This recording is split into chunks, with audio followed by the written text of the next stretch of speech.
Hi guys, welcome back to my channel. तो आज हम सिर्फ और सिर्फ 3 पाउंड पे 2 टीयर में केक बनाने वाले हैं जो कि चॉकलेट फ्लेवर में होने वाला है।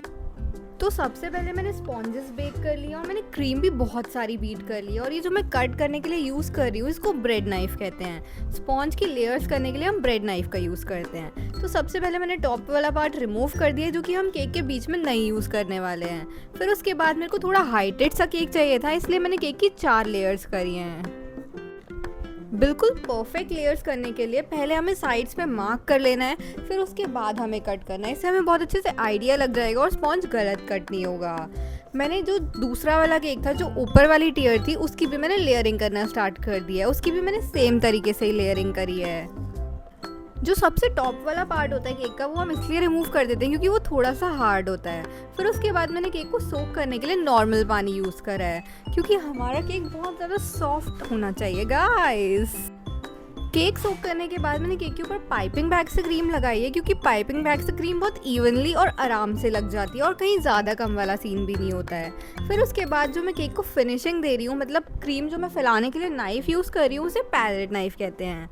और फिर उसके बाद मैंने ऊपर से गनाश डाला है क्योंकि चॉकलेट केक है तो चॉकलेटी सा टेस्ट तो बनता है ना गाइस, और वो बहुत अच्छा लगता है। फिर उसके बाद मैंने केक के ऊपर दूसरी लेयर लगाई है, फिर से क्रीम लगाई है और फिर से मैं इसके ऊपर गनाश लगाऊंगी। पहले हमने फिनिशिंग दी है गाइस क्रीम को क्योंकि लेयर्स को भी तो अच्छे से रखना ज़रूरी है ना गाइस। फिर उसके बाद मैंने एक अलग बाउल में ये जो एक्स्ट्रा क्रीम निकल रही थी वो मैं निकाल दे रही थी। इसको हम टॉप पे यूज़ करने वाले हैं। गनाश बनाने के लिए मैंने चॉकलेट और क्रीम यूज़ करी है। केक के ऊपर गनाश लगाने के बाद मैंने एक और लेयर रख दी है। जो हमने टॉप वाली बिल्कुल लेयर निकाली थी जो मतलब यूज़ करनी थी हमें, वो मैंने उल्टी करके रखी है क्योंकि इससे फिनिशिंग ज़्यादा अच्छी आती है। फिर उसके बाद जो बाउल में बची हुई क्रीम थी वो भी मैंने केक के ऊपर लगा दी क्योंकि वेस्टेज बिल्कुल भी नहीं होनी चाहिए ना गाइस। तो गाइस मैंने इस केक में चारों लेयर्स में सेम ही प्रोसेस रिपीट करा है। सबसे पहले हम एक नीचे स्पॉन्ज की लेयर रखेंगे, फिर ऊपर से क्रीम, फिर उसके ऊपर से चॉकलेट गनाश। चॉकलेट गनाश बिल्कुल अच्छी क्वांटिटी में रखना है क्योंकि इसी से चॉकलेटी सा टेस्ट आने वाला है और ये बहुत ज़्यादा टेस्टी लगता है अगर ज़्यादा क्वान्टिटी में हो तो। और केक को सोक करना भी बहुत ज़्यादा अच्छे से ज़रूरी है क्योंकि इससे ही हमारी सॉफ्टनेस आने वाली है केक में। और जो ये टॉप वाला पार्ट है, मतलब जो 4th लेयर है, उसमें मैंने बहुत कम क्रीम लगाई है क्योंकि इसके बाद हम केक को सेट करने के लिए रखेंगे 10-15 मिनट के लिए फ्रिज में। तो ये मैं चली गई हूँ केक सेट करने रखने और मैं आ गई हूँ दूसरा वाला केक लेयरिंग करने, मतलब जो कि ऊपर वाला पार्ट था केक का। इसमें भी हमें सारे सेम ही स्टेप्स रिपीट करने हैं। पहले एक स्पॉन्ज की लेयर रखनी है, फिर उसके बाद क्रीम लगानी है, फिर क्रीम को पैलेट नाइफ से फैलाने के बाद हमें चॉकलेट गनाश डालना है, उसको भी हमें पैलेट नाइफ से फैला लेना है। फिर नाइफ को हमें साइड पे स्ट्रेट रख के फिनिशिंग देनी है, फिर ऊपर से एक और लेयर लगा देनी है और फिर से सोक कर देना है केक को। यही सेम प्रोसेस रिपीट होगा गाइस केक में। तो दोनों केक्स में मैंने सिर्फ ऐसे ही करा था और आज मैं सिर्फ और सिर्फ 3 पाउंड में केक बनाने वाली हूँ जो कि बिल्कुल ही परफेक्ट बनने वाला है। तो लास्ट तक ज़रूर बने रहना वीडियो के।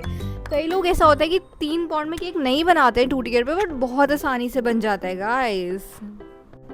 हमारे आज की केक की थीम यूनिकॉर्न होने वाली है क्योंकि कस्टमर की डिमांड थी कि उनको यूनिकॉर्न थीम पर केक चाहिए और केक में बहुत सारे कलर्स भी होने वाले हैं गाइस।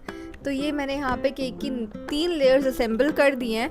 मैंने गनाश, क्रीम सब कुछ लगा दिया है इस पर। अब लास्ट लेयर की बारी आती है, इसके ऊपर हम लोग थोड़ी सी क्रीम लगाएंगे और सबसे पहले हम इसको सोक कर लेंगे अच्छे से।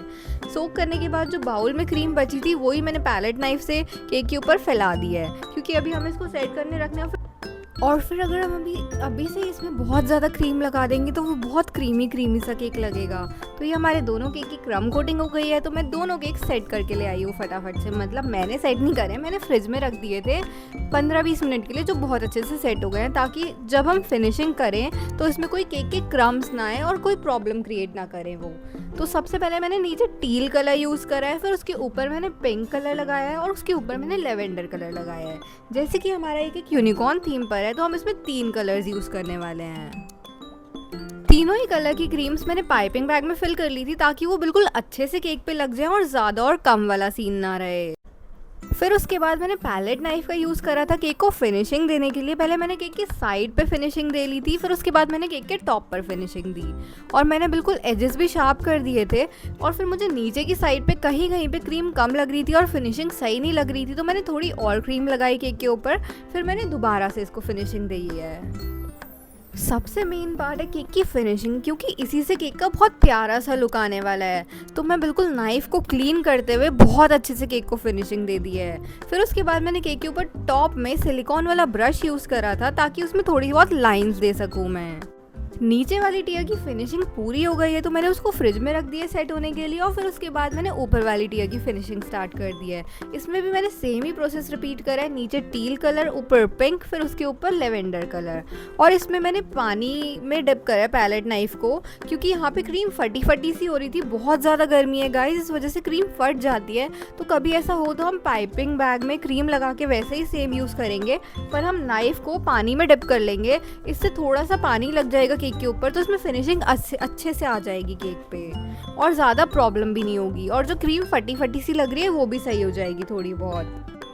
तो यहाँ पे मैंने 2-3 बार नाइफ़ को पानी में डिप करके और क्लीन करके बिल्कुल अच्छे से फिनिशिंग दे दी है केक की। उसके बाद मैंने ऊपर से एजेस भी शार्प कर लिए हैं केक के, और फिर मैंने नाइफ़ दोबारा क्लीन करके ऊपर से एजेस और ठीक कर दिए हैं। इससे हमारे दोनों केक की फिनिशिंग्स हो गई है कंप्लीट, और यहाँ मैं दोनों केक्स लेके आ गई हूँ।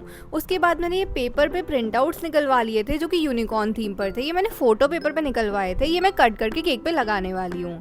तो मैंने ये दोनों केक्स निकाल लिए हैं फ्रिज से, और फिर मैंने उसके ऊपर ट्रांसफ़र कर दिया है दूसरा केक। इसके लिए मैंने एक पाइप का यूज़ करा था ताकि केक पे सपोर्ट बना रहे और मैं अच्छे से उठा भी पाऊँ केक को। तो यहाँ पे मैं देख रही हूँ कि मैं सेंटर क्या रखूँ केक का, और मैंने फटाफट से ट्रांसफ़र कर दिया है। गाइस, अगर आपका केक अच्छे से सेट होगा और क्रीम आपने अच्छे से बीट करी होगी तो बहुत आराम से केक ट्रांसफ़र हो जाने वाला है एक दूसरे केक के ऊपर। फिर उसके बाद मैंने केक के ऊपर फॉक्स बॉल्स अरेंज करना स्टार्ट करी हैं जो कि pink, golden and green type के शेड में हैं।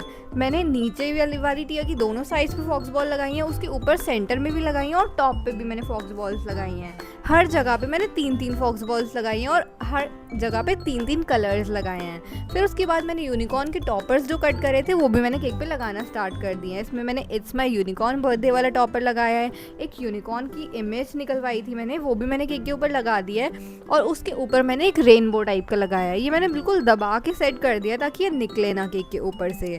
फिर उसके बाद ऑलमोस्ट हमारा केक डेकोरेट हो चुका है, थोड़ा बहुत स्प्रिंकल्स डालने बचे हैं, तो ये मैं फटाफट से स्प्रिंकल्स लेके आई हूँ और 2x की स्पीड पे मैंने फटाफट से डाल दिए हैं। ये हमारा केक हो गया फाइनल। वीडियो अच्छी लगी हो तो please like comment share and subscribe. Thanks for watching, bye bye.